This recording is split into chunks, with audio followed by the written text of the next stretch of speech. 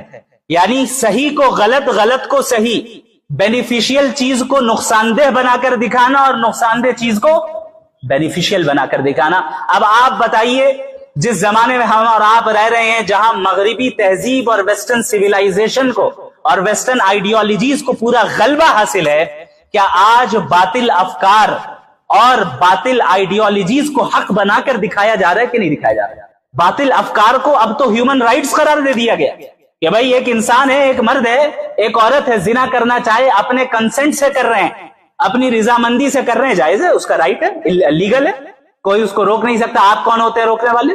کوئی کھلے عام اللہ کی بغاوت کر رہا ہے، اللہ سے بغاوت کر رہا ہے، کھلے عام فسق و فجور میں مبتلا ہے، آپ نہیں روک سکتے، یہ آپ کا رائٹ نہیں ہے، یہ اس کا رائٹ ہے کہ وہ جو کرنا چاہے کرے۔ اور پوری دنیا میں اس وقت بشمول بہت سے متعدد سیدھے سادے بھولے بھالے مسلمان اس ٹریپ میں پھنسے ہوئے، اس جال میں پھنسے ہوئے۔ مغربی تہذیب اپنی آئیڈیالوجیز کے ذریعے در حقیقت ہمارے ایمان کو کھوکھلا کر رہی ہے، ہمارے عقائد کو کھوکھلا کر رہی ہے، ہمیں لبرلزم کی طرف لے جا رہی ہے۔ کون سی لبرٹی؟ وہ لبرٹی جو در حقیقت اللہ سے بغاوت کرنے کے اوپر لیبل لگا دیا گیا اس کا۔ اب آپ شراب کی بوتل پہ زمزم لکھ دیں یا زمزم کا لیبل لگا دیں اور لکھ دیں الحرمین الشریفین، تو وہ پانی، وہ بوتل زمزم تھوڑی ہوگا، وہ شراب ہی رہے گی۔ یہی ہے دھوکہ جو آج اس 21ویں صدی میں مغربی دنیا نے ہر میدان میں، چاہے سیاست کا میدان ہو، چاہے معیشت کا، اکانومی کا میدان ہو، چاہے تعلیم اور ایجوکیشن کا میدان ہو، چاہے پولیٹکس کا میدان ہو، چاہے کوئی بھی میدان ہو، ہمارا سوشل جو سماجی نظام ہے اس کا میدان ہو، ہر جگہ پر ایسی آئیڈیالوجیز ہیں جو در حقیقت باطل کو حق بنا کر دکھا رہی ہے اور حق کو باطل بنا کر دکھا رہی ہے، اور ہمیں ان آئیڈیالوجیز کی زنجیروں میں اس طرح جکڑ لیا گیا ہے کہ اس سے باہر نکلنا ایک مسلمان کو بڑا مشکل نظر آتا ہے۔ بسا اوقات مسلمان بھی کہنے لگتا ہے ہاں بات تو یہی صحیح ہے، لیکن آج کے زمانے میں بات تو یہی صحیح ہے مفتی صاحب جو آپ کہہ رہے ہیں، لیکن آج کے زمانے میں تو تھوڑا سا غور فرما لیے، یعنی آپ یہ مان رہے ہیں کہ دین آج کے زمانے کے لیے نہیں ہے، یہی ہے نا؟ نبی صلی اللہ علیہ وسلم فرما رہے ہیں لا یؤمن احدکم حتی یکون ہواہ تبعا لما جئت بہ، تم میں سے کوئی اس وقت تک مومن ہو نہیں سکتا جب تک کہ وہ اپنی ڈیزائرز کو میری شریعت کے تابع نہ کر دے، اس کی خواہشات، اس کی چاہت، اس کی ڈیزائرز نبی کی تعلیمات کے موافق ہو، اس کے مخالف نہ ہو۔ ویسٹرن دنیا کیا کہہ رہی ہے؟ ایبسلیوٹ فریڈم، مطلق آزادی اس وقت ہے جب آپ کی خواہش جس چیز کو کرنے کی ہے اس میں کسی چیز کی رکاوٹ نہ ہو۔ اگر آپ کی خواہش ہے زنا کرنا ہے، کریے، کوئی مذہب رکاوٹ نہیں بن سکتا۔ اگر مذہب کی وجہ سے رک رہے ہیں، آپ بیکورڈ ہیں، کنزرویٹو ہیں، اور آپ در حقیقت غلامی میں مبتلا ہے۔ آپ کو سودی لین دین کرنا ہے، سودی لین دین کیجئے بڑے شوق سے، سود لینا اور دینا۔ اگر اس سے کوئی کتاب تمہیں روک رہی ہے، کوئی خدا تمہیں روک رہا ہے، کوئی مذہب تمہیں روک رہا ہے اور تم رک جا رہے ہو، تو جان لو کہ تم کنزرویٹو ہو اور تم بلائنڈلی فالو کرنے والے ہو۔ یہ باتیں آتی ہیں کہ نہیں آتی؟ آتی ہیں نا۔ اب آپ بتائیے ہم حقیقی دجال کے خروج کے زمانے سے کتنا قریب ہیں؟ یہ سارے فتنے تو در حقیقت چھا چکے ہیں ہر جگہ پہ۔ آپ اکانومی کے میدان میں جائیں، کیپٹلزم کو کیسا غلبہ حاصل ہے، کیپٹلزم کے خلاف آپ کام کر کے دیکھیں، راتوں رات آپ غائب ہو جائیں گے۔ سیاست کے میدان میں آ جائیں، سیکولرزم کو ایسا مقدس نظام بنا کر پیش کیا گیا کہ آپ اس نظام کے خلاف بول کر دیکھیں کیا حل کیا جائے گا۔ آپ انڈیویجول انسان کی لائف میں آ جائے، کس طرح لبرلزم کو پروموٹ کیا گیا، آپ اس کے خلاف بول کر دیکھیں آپ پر کیسی تانو تشنی ہوگی، آپ کیسے اینٹی ہیومن رائٹس قرار دیے جائیں گے۔ عورتوں کا مسئلہ آ جائے، کیسے فیمنزم کو ان کے دل و دماغ میں گھول کر پلا دیا گیا۔ آپ حجاب کی بات کرنے کی جرات تو کر کے دیکھیں، پھر آپ کے ساتھ کیا سلوک کیا جاتا ہے. یہ زمانہ آ گیا. نبی کریم صلی اللہ علیہ وسلم نے فرمایا تھا کہ ایک زمانہ آئے گا کہ جس وقت اس دین پر قائم رہنے والا شخص ایسا ہوگا کالقابض علی الجمر، آگ کے انگارے کو تھامے رکھنے والا. اب آپ آگ کے انگارے کو ہاتھ میں کتنے ہی سیکنڈ رکھ سکتے ہیں؟ رکھنا ہے، مضبوطی سے پکڑیں، تکلیف ہو رہی ہے لیکن جھیل رہے ہیں. ایسا زمانہ آئے گا کہ جب دین پر عمل کرنا آگ کے انگارے کو تھامے رکھنے کے مقابلے میں ہوگا، اور اس جیسا ہوگا. ہم اسی زمانے میں آتے جا رہے ہیں میرے بھائی. اور اس وقت یاد رکھیں چاروں طرف سے اس بات کی کوشش ہے کہ نوجوان لڑکے اور لڑکیوں کو ایمان سے دور کرو. اسی لیے ایسے ایسے ڈاؤٹس اور شبہات کریٹ کیے جاتے ہیں کہ آپ مذہب کے تعلق سے، بالخصوص اسلام کے تعلق سے تذبذب میں پڑ جائیں، ڈاؤٹ میں پڑ جائیں. بھائی ایسا کیوں ہے، ویسا کیوں ہے، یہ بات تو صحیح نہیں ہے، یہ بات تو غلط ہے. اب آپ جج کیسے کر رہے ہیں، کیسے آپ حکم بن رہے ہیں؟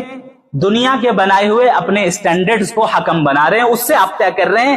وحی الہی کو، ریویلیشن آف اللہ کو ہم جج کر رہے ہیں اپنی محدود عقل سے. اس سے بڑی حماقت اور بے وقوفی اور کچھ نہیں ہو سکتا کہ ایک انسان اپنی عقل جو کہ ناقص بھی ہے اور لمیٹڈ بھی ہے، اس سے اللہ کی لامحدود حکمت کو جاننا چاہے، اس کا احاطہ کرنا چاہے. ایسا ہو نہیں سکتا. جب عقل کو وحی کے اوپر ترجیح دی گئی وہ انسان گمراہ ہوا. جب وحی الہی اور ریویلیشن آف اللہ پر انسان نے اپنی ریزننگ کو ترجیح دی ہے، اسے پرائیورٹائز کیا ہے، وہ انسان گمراہی کا شکار ہوا. جبکہ اللہ رب العالمین نے عقل کے استعمال کرنے کا حکم دیا. اسی لیے قرآن کریم میں اللہ نے بار بار کہا عقل نہیں رکھتے، ذرا زمین و آسمان پر غور کر کے دیکھو، عقل نہیں رکھتے. لیکن یہ بتا دی کہ بھائی تمہارے پاس جو عقل ہے اس کی ایک باؤنڈری ہے، اس کی ایک لمیٹیشن ہے. اس باؤنڈری کے باہر کی چیزوں کو جاننا ہے تو اب تم عقل سے نہیں جان سکتے. کس چیز سے جانو گے؟ وحی الہی، ریویلیشن آف اللہ جو انبیاء علیہ الصلوۃ والسلام پر نازل ہوئی، چونکہ یہ در حقیقت موسٹ ایکوریٹ انفارمیشن لے کر آئی. وحی ایک ایسا سورس آف نالج ہے جو موسٹ ایکوریٹ ہے، بالکل صحیح اور سٹیک، اس میں غلطی نہیں ہو سکتی. کیونکہ کہ شریعت کے دائرے میں رہتے ہوئے جو ہے اپنے ولی کی اطاعت کرے. بہرحال اس کے بعد پھر طہارت کے مسائل کا بھی ذکر ہے. وَإِن كُنتُم مَرْضَىٰ أَوْ عَلَىٰ سَفَرٍ أَوْ جَاءَ أَحَدٌ مِّنكُم مِّنَ الْغَائِطِ. اس میں اللہ تعالیٰ نے یہ بھی بتایا کہ ایک بندہ اگر غسل اس کے اوپر واجب ہو جائے تو وہ غسل کرے گا، وضو کی ضرورت ہے تو وضو کرے گا. اور پھر اس امت کے لیے جو ایک بہت بڑی نعمت اللہ تعالیٰ نے دی وہ نعمت ہے تیمم کی نعمت، کہ اگر مثلا پانی نہیں مل پا رہا ہے یا کوئی اور عذر شرعی ہے اور جس سے آپ وضو نہیں کر سکتے، غسل نہیں کر سکتے، پانی کا استعمال نہیں کر سکتے، تو ایسی صورت میں اللہ تعالیٰ نے فرمایا کہ فَتَيَمَّمُوا صَعِيدًا طَيِّبًا، کہ تم پاک مٹی سے تیمم کرو. تو یہ جو تیمم کی اجازت ہے یہ صرف امت مسلمہ کے لیے خاص ہے. یعنی اللہ کے نبی صلی اللہ علیہ وسلم کی جو یہ امت ہے، ہم ہیں، آپ ہیں، ہمارے لیے ہی اللہ تعالیٰ نے یہ اجازت دی، اور اس سے پہلے کی قوموں کے لیے، پہلے کی امتوں کے لیے تیمم کی اجازت نہیں تھی. تو یہ اللہ تعالیٰ کا ہم پر بڑا احسان ہے. اس کے بعد امانت ادا کرنے کی تاکید. اللہ تعالیٰ نے فرمایا ان اللہ یأمرکم ان تؤدوا الامانات الی اہلہا، کہ اللہ تعالیٰ تم لوگوں کو یہ حکم دیتا ہے کہ تم امانتوں کو ان کے اہل تک پہنچا دو. یعنی جس کی جو امانت ہو اس تک جو ہے آپ اس امانت کو لوٹا دیجئے. اس آیت کا ایک خاص شان نزول ہے. شان نزول کا کیا مطلب ہوتا ہے؟ یعنی یہ خاص واقعہ ہے جس کی وجہ سے اور جس کے پیش نظر اللہ تعالیٰ نے اس آیت کا نزول فرمایا. ہوا یہ تھا کہ ہجرت سے پہلے اللہ کے رسول صلی اللہ علیہ وسلم مکہ المکرمہ میں تھے. تو مکہ المکرمہ میں مسلمانوں کے پاس اقتدار تو نہیں تھا، طاقت تو نہیں تھی، مشرکین کا ہی اقتدار تھا. ایک مرتبہ یہ ہوا کہ اللہ کے نبی صلی اللہ علیہ وسلم نے ارادہ کیا کہ وہ کعبے کے اندر داخل ہوں اور اندر جا کر اللہ کی عبادت کریں یا اندر جائیں. تو اس وقت بھی کعبے کی جو چابی تھی، یعنی کعبے کے دروازے کی جو چابی تھی، وہ عثمان بن طلحہ کے پاس تھی. تو اللہ کے نبی صلی اللہ علیہ وسلم عثمان بن طلحہ کے پاس جاتے ہیں. یہ اس وقت کا واقعہ ہے جب اللہ کے نبی مکہ میں تھے، اور عثمان بن طلحہ سے کہتے ہیں کہ آپ دروازہ کھول دیں، کعبے کا دروازہ آپ کھول دیں، چابی دے دیں تاکہ ہم اندر داخل ہو سکیں. تو عثمان بن طلحہ منع کر دیتے ہیں اور آپ صلی اللہ علیہ وسلم کو اندر داخل ہونے نہیں دیتے. تو آپ صلی اللہ علیہ وسلم اس وقت عثمان بن طلحہ سے یہ کہتے ہیں کہ ایک وقت ایسا آئے گا کہ جب تم یہ چابی میرے ہاتھ میں دو گے اور پھر میں جسے چاہوں گا اس کعبے کے دروازے کی چابی جسے دینا چاہوں گا میں اسے دے دوں گا. اور ٹھیک ایسے ہی ہوا فتح مکہ میں، یعنی جب ہجرت ہو گئی، پھر ہجرت کے بعد ایک لمبا عرصہ گزر گیا، سن 8 ہجری میں جب مسلمانوں کو فتح ملی مکہ المکرمہ میں، اللہ کے نبی صلی اللہ علیہ وسلم مسلمانوں کے ساتھ مکہ میں داخل ہو جاتے ہیں اور اسلام وہاں غالب آ جاتا ہے، بغیر لڑے، بغیر خون خرابہ، کسی بھی خون خرابہ کے بغیر مکہ المکرمہ فتح ہوا. تو وہاں جب آپ صلی اللہ علیہ وسلم داخل ہوتے ہیں تو ظاہر ہے اب مکہ میں مشرکین کی حکومت ختم ہو گئی، اب وہ فتح ہو گیا مکہ، تو اب اللہ کے نبی کی حکومت آ گئی، اسلام کی حکومت آ گئی اور تمام مسلمانوں کو وہاں اقتدار مل گیا. تو اب اللہ کے نبی صلی اللہ علیہ وسلم عثمان بن طلحہ سے کو بلاتے ہیں اور اس کے ہاتھ سے چابی لے لیتے ہیں. یعنی کئی سال پہلے عثمان بن طلحہ نے اللہ کے نبی کو اندر جانے نہیں دیا، تو اللہ کے نبی صلی اللہ علیہ وسلم نے فرمایا تھا ایک وقت آئے گا کہ جب تم مجھے یہ چابی دو گے اور میں جسے چاہوں گا اسے دوں گا. تو عثمان بن طلحہ سے اللہ کے نبی صلی اللہ علیہ وسلم چابی لے لیتے ہیں اور کعبے کا دروازہ کھول کر اندر داخل ہو جاتے ہیں. تو کعبے کے اندر یہ آیت نازل ہوتی ہے، ان اللہ یأمرکم ان تؤدوا الامانات الی اہلھا، کہ اللہ تعالیٰ آپ لوگوں کو یہ حکم دیتا ہے کہ امانتوں کو ان کے اہل تک پہنچا دو. یعنی اللہ تعالیٰ نے اس آیت کے ذریعے یہ بتا دیا کہ کعبے کی چابی آپ عثمان بن طلحہ کو دیجیے گا اور کسی کو مت دینا. تو اللہ کے نبی صلی اللہ علیہ وسلم جب باہر تشریف لاتے ہیں کعبے سے تو عثمان بن طلحہ کو بلا کر دوبارہ اس کے ہاتھ میں چابی دے دیتے ہیں اور کہتے ہیں کہ قیامت تک کعبے کے دروازے کی چابی تمہاری ہی نسل کے پاس رہے گی. اور یہ سلسلہ جو ہے ماشاءاللہ اب تک جاری ہے. اس کے بعد ایک بہت ہی اہم آیت اس بارے میں، یا ایھا الذین آمنوا اطیعوا اللہ واطیعوا الرسول واولی الامر منکم، اے ایمان والو اللہ کی اطاعت کرو، رسول کی اطاعت کرو اور فقہا کی اطاعت کرو، علماء کی اطاعت کرو، اولو الامر کی اطاعت کرو. تو اطیعوا اللہ، اللہ کی اطاعت کرنا ہے، واطیعوا الرسول اور رسول کی اطاعت کرنا ہے، واولی الامر اور اسی طرح ان علماء ان فقہا کی اطاعت کرنا ہے جو قرآن و حدیث کی روشنی میں بات کرتے ہیں، قرآن اور حدیث کی روشنی میں مسائل کا حل پیش کرتے ہیں. تو ان علماء کو بھی فالو کرنا ہے، اللہ کو بھی فالو کرنا ہے، رسول کو بھی فالو کرنا ہے، صحابہ کو بھی فالو کرنا ہے. اور ہمارے جتنے علماء کرام ہیں، ہمارے فقہاء عظام ہیں جو اہل سنت کے اہل حق علماء ہیں جو کتاب و سنت کی روشنی میں مسائل کا حل پیش کرتے ہیں، ان کو بھی فالو کرنے کا حکم اللہ تعالیٰ نے اس آیت نمبر 59 میں دیا. اور اس کے بعد یہ بھی فرمایا فَإِن تَنَازَعْتُمْ فِي شَيْءٍ فَرُدُّوهُ إِلَى اللَّهِ وَالرَّسُولِ، کہ کسی معاملے میں تمہارے درمیان اختلاف ہو جائے، تمہارے درمیان لڑائی ہو جائے تو اس معاملے کو اللہ اس کے رسول کی طرف لوٹاؤ. اللہ اور اس کے رسول کی طرف لوٹانے کا کیا مطلب ہے کہ قرآن اور حدیث کی طرف لوٹاؤ اور قرآن اور حدیث سے یہ طے کرو کہ کون سی چیز صحیح ہے اور کون سی چیز غلط ہے. اس کے بعد اس پارے میں اللہ تعالیٰ نے انعام یافتہ طبقے کا بھی ذکر کیا. دیکھیے ہم لوگ سورۃ الفاتحہ میں اللہ تعالیٰ سے دعا مانگتے ہیں، اہدنا الصراط المستقیم، یا اللہ ہمیں سیدھا راستہ دکھا. صراط الذین انعمت علیہم، ان لوگوں کا راستہ جن پر آپ نے انعام کیا. لیکن وہ لوگ ہیں کون جن پر اللہ نے انعام کیا؟ اس کا ذکر سورۃ الفاتحہ میں نہیں ہے. سورۃ الفاتحہ میں بس یہ ہے کہ صراط الذین انعمت علیہم، کہ یا اللہ ہمیں ان لوگوں کا راستہ دکھا جن پر آپ نے انعام کیا. اب یہ انعام یافتہ لوگ کون ہیں، ان کا ذکر جو ہے اس پارے میں ہو رہا ہے. اللہ تعالیٰ نے فرمایا اولئک الذین انعم اللہ علیہم من النبیین والصدیقین والشہداء والصالحین. تو یہ انعام یافتہ لوگ کون ہیں؟ یہ 4 قسم کے لوگ ہیں. سب سے پہلے النبیین، انبیاء علیہ الصلوۃ والسلام، پروفیٹس علیہ الصلوۃ والسلام، ان کا راستہ دکھا. والصدیقین یعنی صحابہ کرام، ان پر اللہ نے انعام کیا. اس کے بعد والشہداء اور شہید پر بھی اللہ کا انعام ہے. والصالحین اور جو نیک صالح لوگ ہیں، دیندار ہیں، اللہ کی اطاعت کرنے والے ہیں، ان پر بھی اللہ نے انعام کیا. تو یہ 4 طبقے ہیں جو ان پر اللہ نے جن پر انعام کیا ہے. تو النبیین، انبیاء، تو انبیاء تو ہر جگہ موجود نہیں ہے، تو انبیاء کی بھی اطاعت کرنی ہے. اور لیکن پھر صدیقین کو بھی تلاش کرنا ہے، صحابہ کو بھی تلاش کرنا ہے، تو صحابہ بھی ہر جگہ موجود نہیں ہو سکتے. تو الشہداء کے اوپر بھی اللہ نے فرمایا کہ ان پر بھی ہم نے انعام کیا ہے، جو شہید ہوتے ہیں اللہ کے راستے میں. تو ہر جگہ شہداء بھی موجود نہیں ہے. تو اللہ نے یہ بھی فرمایا کہ صالحین بھی ایسا طبقہ ہے جن پر اللہ نے انعام کیا. نیک لوگ، ہمارے سلف صالحین ہو یا آج کے دور میں جو ہمارے علماء ہو اور نیک ہو، دیندار ہو، ان کو بھی ہمیں ان کے راستے کو فالو کرنا ہے. یہ نیک لوگ ہر جگہ مل جاتے ہیں.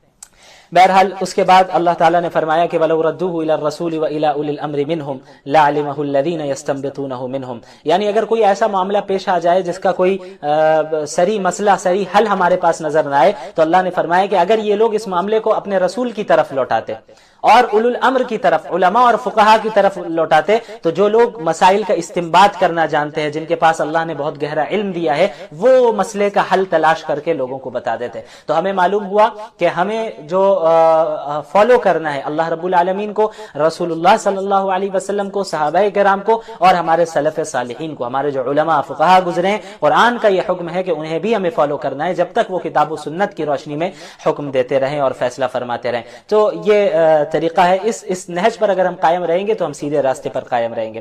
اس کے بعد اللہ تعالیٰ نے قتل کا اور دیت کا ذکر کیا، یعنی کوئی انسان اگر کسی کو قتل کر دے۔ دیکھیے قتل کی دو قسم ہوتی ہے، ایک تو یہ ہے کہ قتل عمد، کہ جان بوجھ کر کسی مسلمان کو قتل کر دے ناحق، تو ظاہر ہے اس میں قصاص لیا جائے گا، قاتل کو بھی قتل کی سزا دی جائے گی، یا پھر جو مقتولین کے گھر والے ہیں، اولیاء ہیں، ان کو اجازت ہے کہ وہ دیت لے سکتے ہیں۔ تو اس کی تفصیل گزر چکی ہے کچھ مختصراً دوسرے پارے میں۔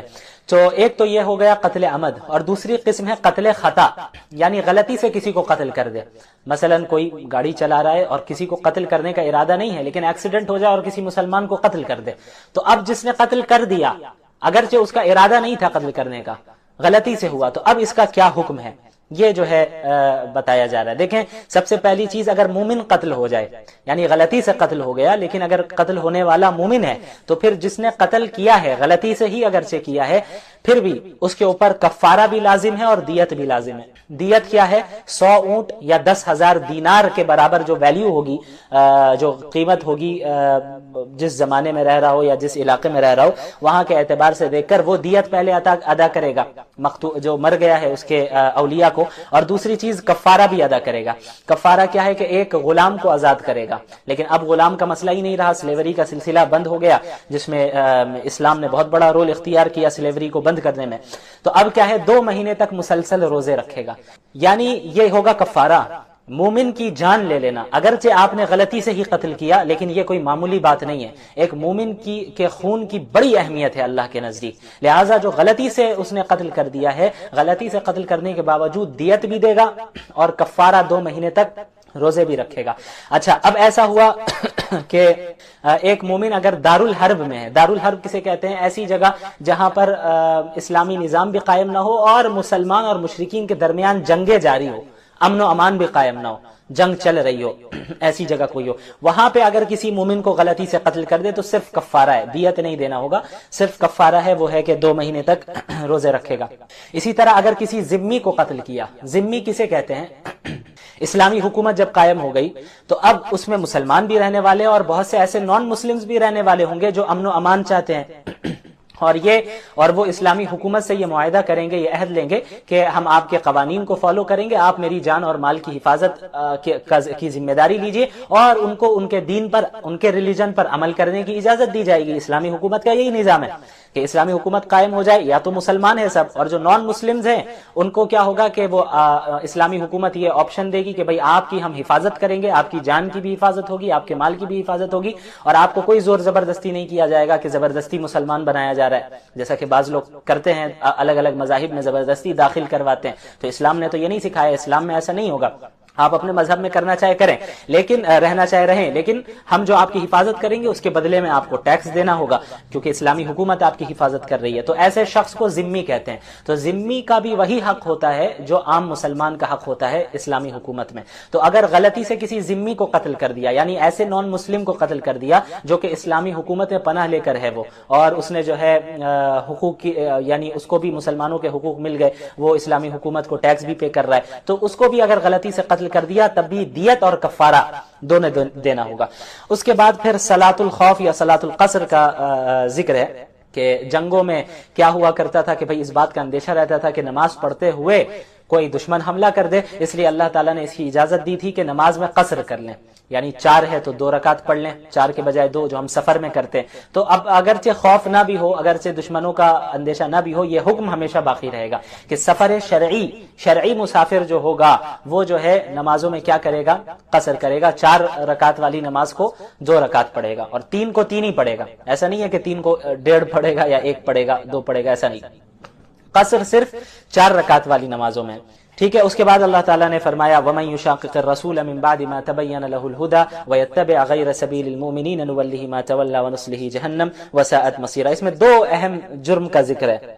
سب سے پہلا کہ جو رسول اللہ کی مخالفت کرے گا، ٹھیک ہے، اور دوسری چیز جو مومنین کے راستے کو چھوڑ کر کوئی اور راستہ اختیار کرے گا تو پھر اس کی سزا کیا ہے؟ اس کے لیے نصلیہ جہنم، اس کے لیے جہنم ہے، وہ جہنم میں جلے گا۔ تو 2 جرم بیان کیے گئے، ایک ہے کہ مخالفت رسول، آپ صلی اللہ علیہ وسلم کی خلاف ورزی کر رہا ہے، آپ صلی اللہ علیہ وسلم کی مخالفت کر رہا ہے، یہ ایک سزا ہے، یہ ایک جرم ہے۔ دوسرا جرم جن چیزوں پر تمام مسلمان نے اتفاق کر لیا ہے، تمام مسلمان متفق ہو چکے ہیں، اس امت مسلمہ کا اتفاق ہو گیا ہے، اس میں اجماع قائم ہو گیا ہے، اس چیز کو چھوڑ کر کوئی اور راستہ بندہ اختیار کر رہا ہے تو وہ پھر جہنم والا راستہ اختیار کر رہا ہے۔ تو اس آیت سے اجماع امت بھی ثابت ہوتا ہے، یعنی کوئی بھی ایسی چیز ہو جس پر پوری امت کا اتفاق ہو جائے، پوری امت اسے قبول کر لے اور اپنے درمیان اس میں عمل کرنے لگے، تو وہ ایسی چیز ہوگی جس کو ایک دینی حیثیت مل جائے گی کہ بھئی جب پوری امت نے اس کو قبول کیا تو پوری امت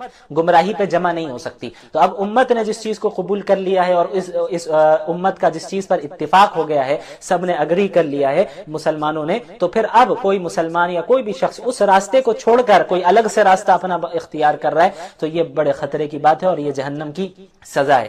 اس کے بعد یہود نے اللہ کی ہوتی ہے اور تم چاہتے بھی ہو کہ وہ بچ جائے تو کیا تم اس کی روح کو واپس لا سکتے ہو؟ نہیں لا سکتے، وہ تمہارے سامنے مر جاتا ہے، تمہارے اختیار میں یہ چیز نہیں ہوتی۔ تو اللہ تعالیٰ اس پر قادر ہے، وہ ذات جو تمہیں موت دے رہا ہے اس پر قادر ہے کہ تمہیں دوبارہ زندہ کرے۔ اس کے بعد سورۃ الحدید کی ابتدا ہوتی ہے، حدید لوہے کو کہتے ہیں، چونکہ اس سورت میں لوہے کا ذکر ہے جو اللہ کی ایک بہت بڑی نعمت ہے، اس وجہ سے اس سورت کا نام سورۃ الحدید ہے۔ اللہ کے متعلق اللہ تعالیٰ نے فرمایا هو الاول والآخر والظاہر والباطن، اللہ اول بھی ہے، آخر بھی ہے، ظاہر بھی ہے، باطن بھی ہے۔ اول کا کیا مطلب ہے کہ اللہ اول حقیقی ہے، اس سے پہلے یعنی اس کی کوئی ابتدا نہیں ہے، کوئی بگننگ نہیں ہے اللہ کی، اس سے پہلے کوئی چیز نہیں تھی، اور آخر حقیقی ہے یعنی اللہ کی کوئی اینڈنگ نہیں ہے، اس کی کوئی انتہا بھی نہیں ہے، یعنی اس کے بعد بھی کوئی چیز باقی نہیں رہنے والی، یعنی ساری چیزیں فنا ہو جائیں گی، اللہ ہی باقی رہے گا۔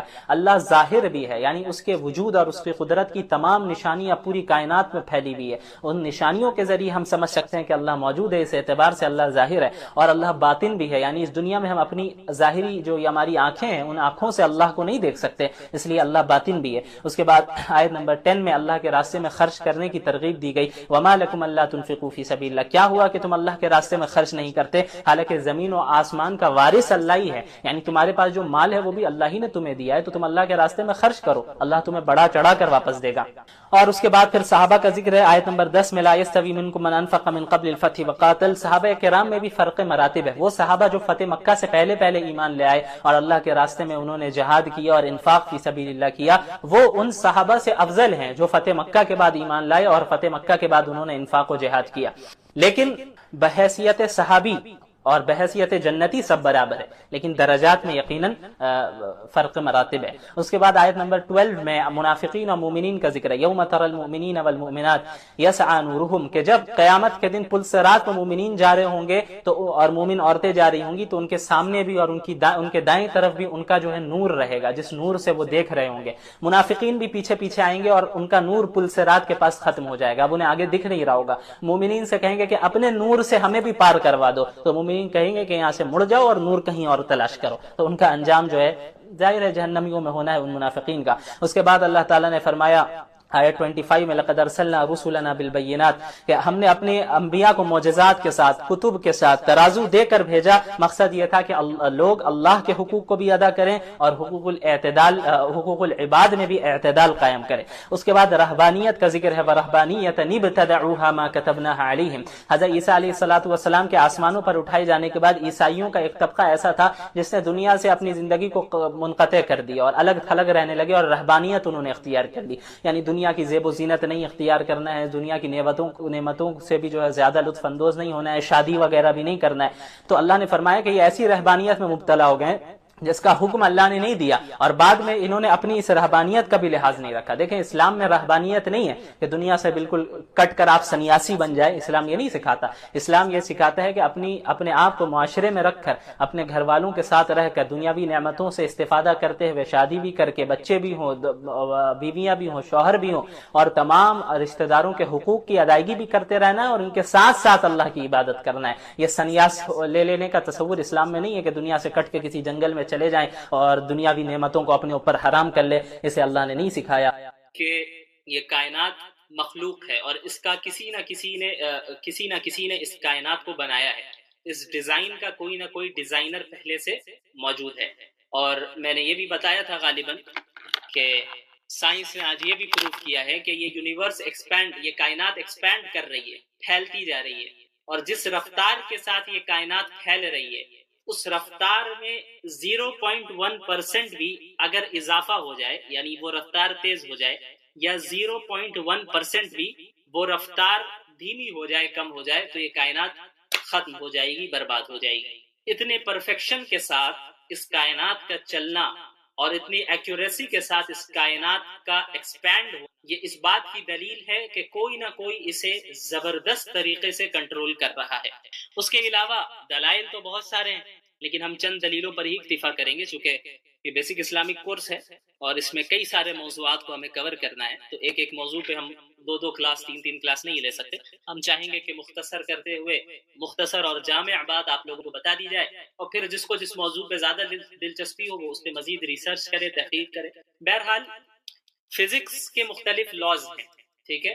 انہی لاز میں سے ایک لا ہے کوزیلٹی کا، ایک قانون ہے کوزیلٹی کا. وہ کیا ہوتا ہے کہ کائنات کے اندر ہر چیز کا کوئی نہ کوئی سبب ہے، جسے ہم انگلش میں کاز اینڈ ایفیکٹ کہتے ہیں. کاز اینڈ ایفیکٹ، اردو میں ہم اسے سبب اور مسبب کہتے ہیں، یا پھر علت اور معلول کہتے ہیں. کہ ہر ایفیکٹ کا کوئی نہ کوئی کاز ہونا ضروری ہے، ہر ایفیکٹ کا کوئی نہ کوئی کاز ہونا ضروری ہے. اسی طرح ہمارا جو وجود، ہمارا جو ظاہری سبب ہے وہ کون ہے، ہمارا ظاہری کاز کون ہے، وہ ہمارے والدین ہیں. ہمارے والدین کا ظاہری کاز اور ظاہری سبب کون ہے، وہ ان کے والدین ہیں. تبھی تو یہ دنیا میں ہم آج موجود ہیں. اگر ہمارے والدین نہیں ہوتے تو ہم نہیں ہوتے.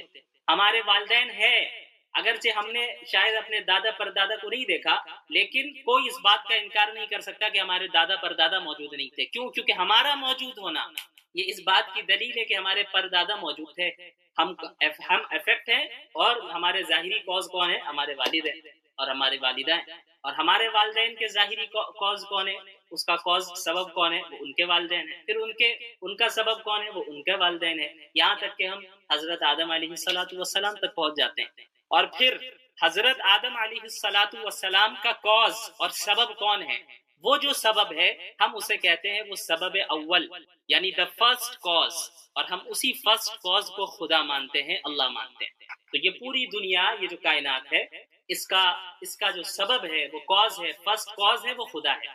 اچھا، اب آپ جب یہ بات کریں گے تو ملحد کی جانب سے یہ بات آئے گی اور یہ اعتراض ہوگا کہ بھئی ٹھیک ہے، اگر ہم اس لا کو تسلیم کریں، اگر کیا وہ تو سبھی کرتے ہیں، اگر کوئی انسان کہہ دے کہ ہم کاز اینڈ ایفیکٹ کے لا کو نہیں مانتے تو سائنس کی دنیا میں اسے پاگل سمجھا جائے گا، بے وقوف سمجھا جائے گا. وہ چاہے مسلم ہو، کرسچن ہو، ہندو ہو، سکھ ہو، عیسائی ہو، اور یا پھر ایتھسٹ ہو، ملحد ہو، اس سے کوئی فرق نہیں پڑتا. سب اس لا کو سب مانتے ہیں، کاز اینڈ ایفیکٹ والے لا کو. یہ کامن سی بات ہے. تو اب یہاں پر وہ ملحد اعتراض کیا کرتا ہے، وہ یہ اعتراض کرے گا کہ بھئی ٹھیک ہے، جب ہر ایفیکٹ کا کوئی نہ کوئی کاز ہے، ہر مسبب کا کوئی نہ کوئی سبب ہے، ہر معلول کی کوئی نہ کوئی علت ہے، تو پھر یہ بتاؤ کہ پھر خدا کا سبب کیا ہے، پھر خدا کا وجود کہاں سے آیا، خدا کو کس نے بنایا، خدا کا سبب کیا ہے. ہر چیز کا ایک آپ ہی نے کہا کہ ہر چیز کا ایک سبب ہے، تو پھر خدا کا سبب کہاں ہے، کیا ہے. ٹھیک ہے، تو اب اس کا جواب سن لیں آپ.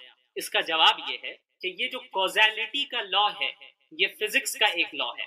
کاز اینڈ ایفیکٹ، علت و معلول، سبب و مسبب کا جو یہ لا ہے، یہ قانون ہے، یہ فزکس کا ایک قانون ہے، فزکس کا ایک لا ہے. اور فزکس کا موضوع کیا ہے؟